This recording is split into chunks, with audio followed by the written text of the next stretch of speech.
A unique fact of the German occupation of Belarus was that also many Belarusian citizens, not only Jews, became victims of mass killings.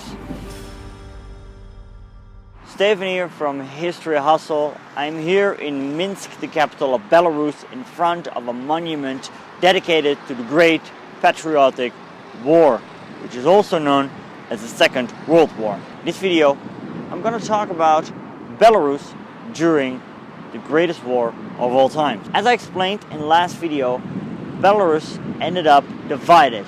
The eastern part became part of the Soviet Union, western part was incorporated into the Second Polish Republic.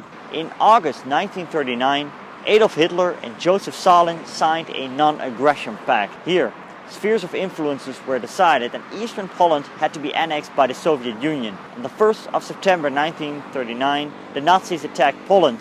17 days later, the Soviets invaded Poland from the east, annexing the eastern part of Poland. The western part of Belarus was merged together with the eastern part under the name of the Byelorussian SSR. As we see in other territories that were annexed by the Soviets, mass deportations and executions were carried out. 1 year later, June 1941, the Nazis launched Operation Barbarossa, a full-scale invasion of the Soviet Union. There were severe battles at Brest and Minsk, and the Nazis proclaimed victory and soon overran the whole territory. The western part of Belarus became part of Reichskommissariat Ostland together with the Baltic states.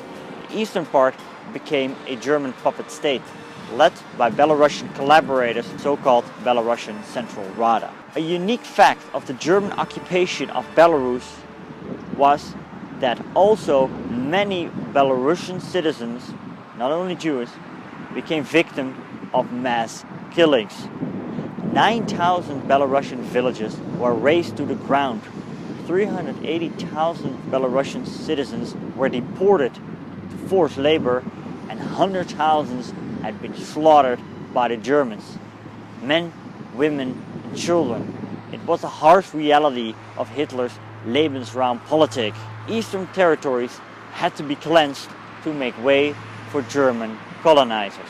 As soon as the occupation started, the Belarusians organized themselves into partisan units, committing numerous acts of sabotage.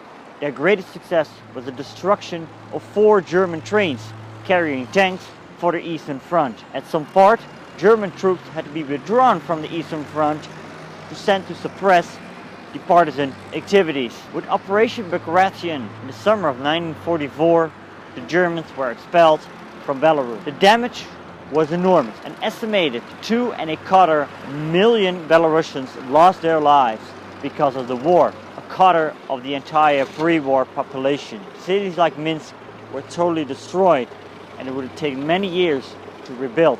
East and West Belarus now became the Byelorussian SSR once again after the Nazi occupation was over, and the Poles that were living in the country were expelled, murdered, or deported. Eventually, with the dissolution of the Soviet Union, Belarus proclaimed its independence in August 1991. It was recognized in December that year. Byelorussian SSR became the Republic of Belarus. That was it for today. I hope you liked this video.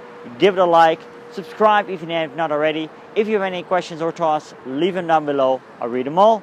Check me out on Instagram and Facebook, and until next time.